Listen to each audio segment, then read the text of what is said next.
In room 42. In room 40. In room 42. In room 42. In room 42. Ở trong phòng số 42. In the lower left corner. In the lower left corner. In the lower left corner. In the lower left corner. In the lower left corner. In the lower left corner. In the lower left corner là phía bên dưới góc bên tay trái, phía góc bên dưới, phía góc bên dưới phía tay trái. In the shed, if possible. In the shed if possible. It's the shed if possible. It's the shed if possible. Trong phòng trong nhà kho nếu có thể. In the top drawer. In the top drawer. In the top drawer. In the top drawer. In the top drawer. Trên ngăn kéo, trong ngăn kéo trên cùng. In Mr. Zhen's office. In Mr. Zhen's office. In Mr. Zhen's office. In Mr. Zhen's office.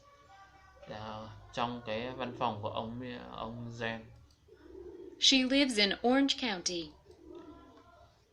She lives in Orange Country. She lives in Orange Country. She lives in Orange Country. She lives in Orange Country. She lives in Orange Country. Cô ấy thì sống ở quận Cam. She's in the office. She's in the office. She's in the office. She's in the office. She's in the office. Cô ấy thì ở trong văn phòng. It's in the break room. It's in the break room. It's in the break room. It's in the break room. It's in the break room. It's in the break room. It's in the break room. Nó thì ở trong phòng giải lao, phòng nghỉ. They can be put in the storage room. They can put in storage room. They can put in the storage room. Storage room. They can put in storage room. Họ thì họ có thể đặt trong phòng, trong nhà kho. Họ thể đặt trong nhà kho. At a nearby hotel. At the nearby hotel. At the nearby hotel. At the nearby hotel. Tại khách sạn gần nhất. At the reception desk. At the reception desk. At the reception desk. At the reception desk. At the reception desk. Tại cái bàn lễ tân. Here at the bottom. Here at the bottom. Here at the bottom. Bottom. Here at the bottom. Ở đây. Tại cái phía dưới này.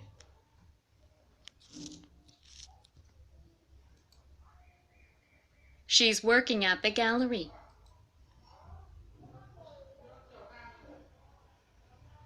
She's looking at the galleries. She working at the galleries. She working at the galleries. She working at the galleries. She working at the galleries. She working at the galleries. She working at the galleries. Galleries. She working at the gallery.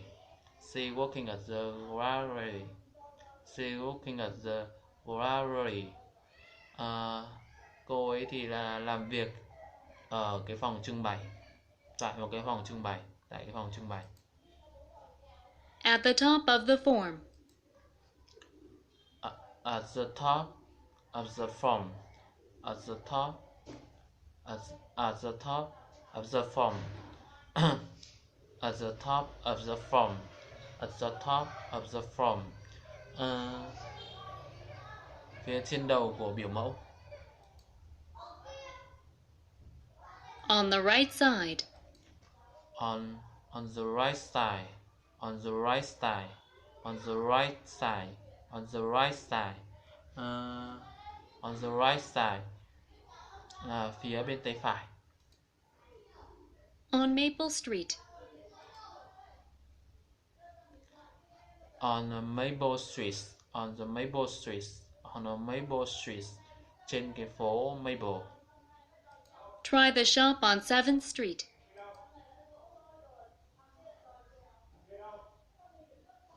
Try a shop. Try a shop. Try a shop. Try the shop on 7th Street. Try the shop on a 7th Street. Try the shop. Try the shop on the 7th Street. Try the shop on the 7th Street. Try the shop on the 7th Street. Try the shop on the 7th Street. Try the shop on the 7th Street. Thử mua ở cái cửa hàng trên cái đường số 7. It's on the 3rd floor. It's on the 3rd floor. It's on the 3rd floor. It's on the 3rd floor. It's on the 3rd floor. It's on the 3rd floor. Nó thì nằm ở trên tầng thứ 3. It was on the receptionist's desk. It was on the receptionist's desk. It was on the receptionist's desk. It was on the receptionist's desk. It was on the receptionist's desk. It was on the receptionist's desk. It was on the receptionist's desk. Nó thì nằm ở trên cái bàn lễ tân. To a beach resort. To a beach resort. To a beach resort. To a beach resort. To a beach resort. To a beach resort. To a beach resort. To a beach resort. Đến cái khu nghỉ dưỡng bãi biển. Một cái khu nghỉ dưỡng bãi biển. To the warehouse. To a warehouse. To the warehouse. To the warehouse. To the warehouse. Đến nhà kho. To the dentist. To the dentist. To the dentist. To the dentist. To the dentist. Đến nha sĩ. To one of our clothes manufacturers. To an Velcro's manufacturers. To an Velcro manufacturers.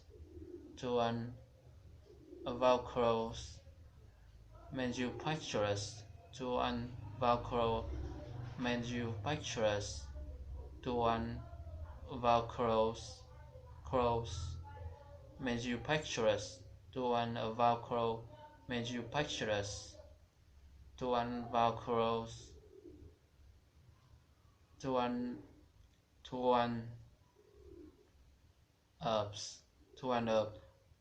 all clothes manufacturers. To an Velcro manufacturers. Đến một cái nhà sản xuất hàng hóa, đến một cái nhà sản xuất quần áo của chúng tôi. From the fax machine. From the fax machine. From the fax machine. From the fax machine. From the fax machines. Từ cái máy fax. From the new office supply store. From the new office supply store. from the news office supply store, from the new office supply store, from the new office supply store, từ từ một cái cửa hàng văn phòng phẩm mới. I received it from Mr. Potter. I received it from Mr. Potter. I received it from Mr. Potter.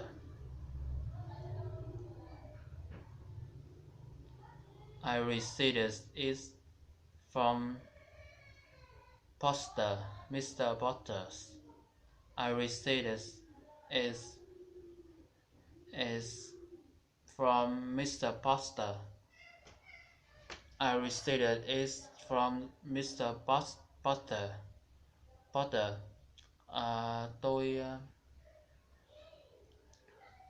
nhận được nó từ cái ông Poster. About 2 blocks from here. About 2 blocks from here. About 2 block. About 2 block from here. About 2 block from here. Cách đây khoảng 2 tòa nhà. It is about 5 minutes from the office. It's in a 5 minutes. It's in a 5 minutes from the office. It's in about 5 minutes. It's in about 5 minutes from the office. It's in about 5 minutes from the office. The office. Is it about 5 minutes from the office? Cách đây cách cái văn phòng này khoảng 5 phút. It's next to the door. It's next to the door. It's next to. It's next to the door. It's next to the door. It's next to the door. Bên cạnh cái cánh cửa. Next to the Human Resources office. Next to the Human Resources office. Next to the Human Resource office. Next to the Human Resource office. Restore. Next to the Human Resource office. Next to the Human Resource office là bên cạnh cái phòng nhân sự. Restores. How about beside the main gate? How about beside the main gate? How about beside the main gate? Main gate. How about beside the main gate? How about beside the main gate? How about beside the main gate? Hay là nằm, hay là phía bên cạnh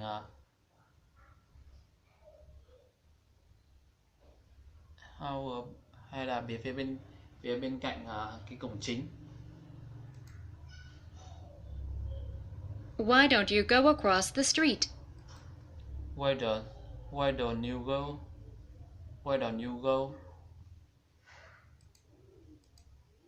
Why don't you go across the street? Why don't you go across? Why don't you go across the streets? Why don't you go the car streets? Why don't you go across streets? Cars. Why don't you go the car streets? Why don't you go the car streets? Là tại sao bạn không băng qua đường?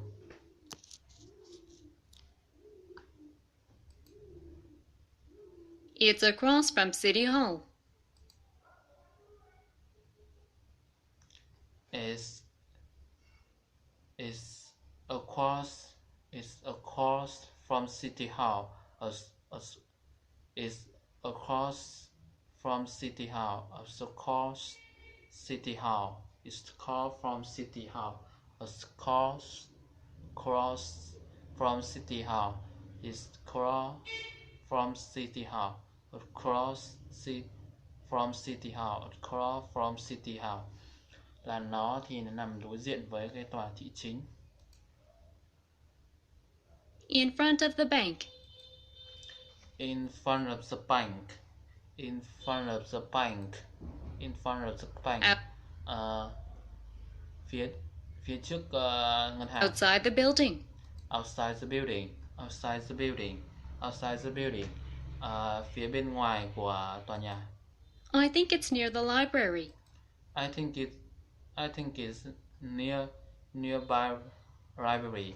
I think it's a nearby library. I think it's a nearby library. I think it's nearby library. I think it near library. I think it nearby library. I think it's a near library. Tôi nghĩ rằng nó thì bên cạnh hay là gần với cái thư viện.